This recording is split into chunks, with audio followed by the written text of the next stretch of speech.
Assalamualaikum. Halo, apa kabar? Semoga sehat selalu ya.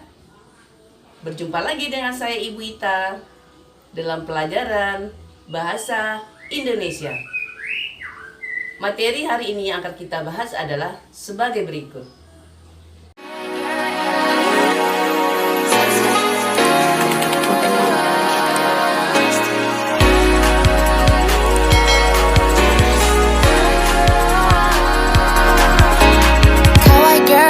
Why on my right, you're on my side. Baby, I could hit you like that. You're in the shit out, bury your side. Today things in my pocket getting boring. Shit, bye bye. If I couldn't tell you all of my feeling, you're in the shit out, bury your side. That shit is too hot.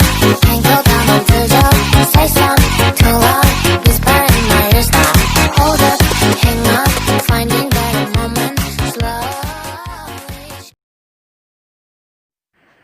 Minggu lalu, kita telah belajar menelaah struktur dan kebahasaan teks laporan hasil observasi.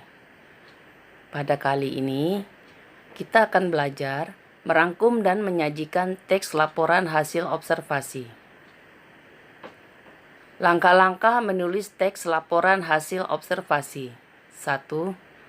Menentukan topik yang akan ditulis. 2.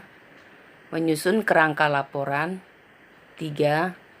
Mengumpulkan fakta atau informasi. 4. Menata informasi dan hasil rangkuman menjadi teks laporan hasil observasi. 5. Menata informasi sesuai struktur teks hasil laporan observasi. 6. Memvariasikan kalimat dan pengembangan paragraf pada teks laporan hasil observasi. Langkah-langkah menulis teks laporan hasil observasi.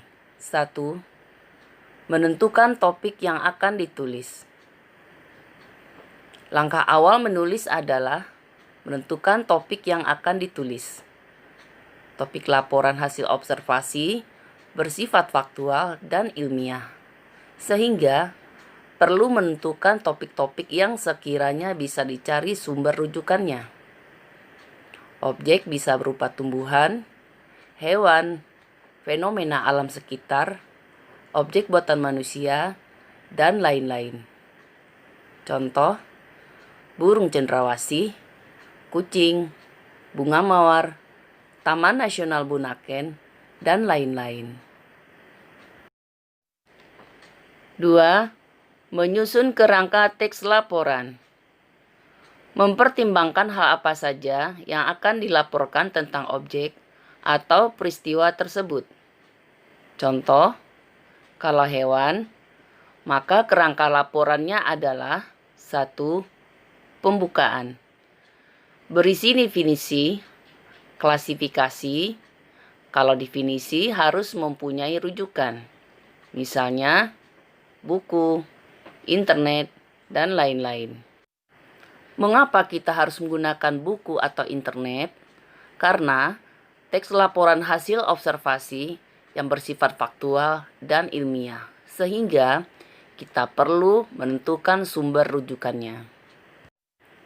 2. Deskripsi atau karakteristik objek yang meliputi ciri fisik, habitat, perilaku, dan manfaat. Pada bagian deskripsi ini, kita harus melakukan pengamatan secara langsung. Kenapa? Kita akan melihat langsung bagaimana ciri fisik hewan tersebut, tempat tinggalnya di mana, perilakunya bagaimana, dan manfaatnya seperti apa. Oleh sebab itu, kita bisa menonton film dokumenter tentang flora dan fauna. 3. Tempat dan waktu. Habitat dan pertumbuhannya. Jadi maksudnya kita melakukan pengamatan di mana tempatnya dan kapan waktunya. Yang keempat, manfaat atau perilaku objek. Manfaatnya apa? Kemudian bagaimana perilaku objek tersebut atau hewan tersebut. Yang kelima, simpulan. 3.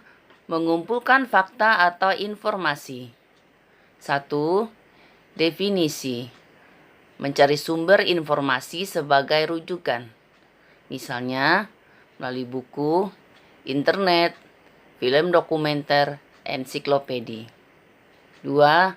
Deskripsi: menemukan ciri fisik, klasifikasi atau jenis, habitat, perilaku, manfaat dengan mengamati objek yang akan ditulis, atau bisa juga membaca buku yang relevan. 2. Bisa melakukan menonton film dokumenter tentang flora dan fauna. 4. Menata informasi dan hasil rangkuman menjadi teks laporan hasil observasi. Sebagai contoh, kita akan mengobservasi tentang burung cendrawasih. Oleh sebab itu, perlu mencari 3 buku sebagai rujukan untuk mendata penampilan, habitat, makanan, musuh, kemudian daftar istilah. Setelah mencatat ketiga sumber buku rujukan tersebut, kemudian menulis rangkumannya berdasarkan informasi yang ditulis. 5. Menata informasi sesuai struktur teks hasil laporan observasi.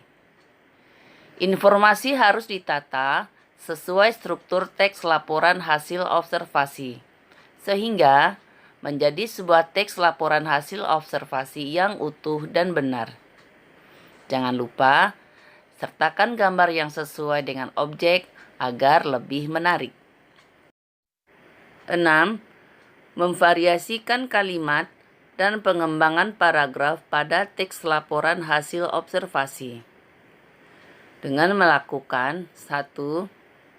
Merevisi pilihan kata dengan memperhatikan kata-kata yang diulang atau kata yang sama. 2. Memvariasikan kata kunci definisi dengan sinonim. Misal, kata istilah, yaitu, dan merupakan. 3. Memvariasikan kata kunci klasifikasi dengan sinonim. Misal, dengan mengganti dengan kata kategori, pengelompokan, penggolongan. Ini adalah kerangka laporan teks hasil observasi dengan judul Burung Cendrawasih. Pembukaan biasanya menceritakan tentang jenis atau klasifikasi satwa yang akan dilaporkan. Kata kunci, cendrawasih dari ordo Passeriformes. Deskripsi satwa menguraikan karakteristik yang dimiliki satwa, seperti ukuran, bentuk, ciri-ciri. Kata kuncinya adalah ukuran tubuh cendrawasih. Tempat dan waktu habitat dan pertumbuhannya. Apakah lokasi sama atau berbeda? Kata kunci, habitat burung cendrawasih. Perilaku satwa. Kata kunci, perilaku terhadap lawan jenis. Komentar akhir sebagai simpulan. Kata kunci, burung cendrawasih. Berdasarkan kerangka laporan hasil observasi tadi, dapat dikembangkan menjadi teks laporan hasil observasi yang utuh. Sekarang, kerjakanlah soal-soal berikut ini.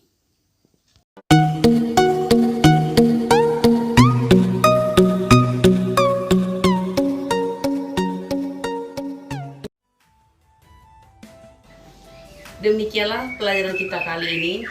Semoga bermanfaat. Terima kasih sudah menonton video ini.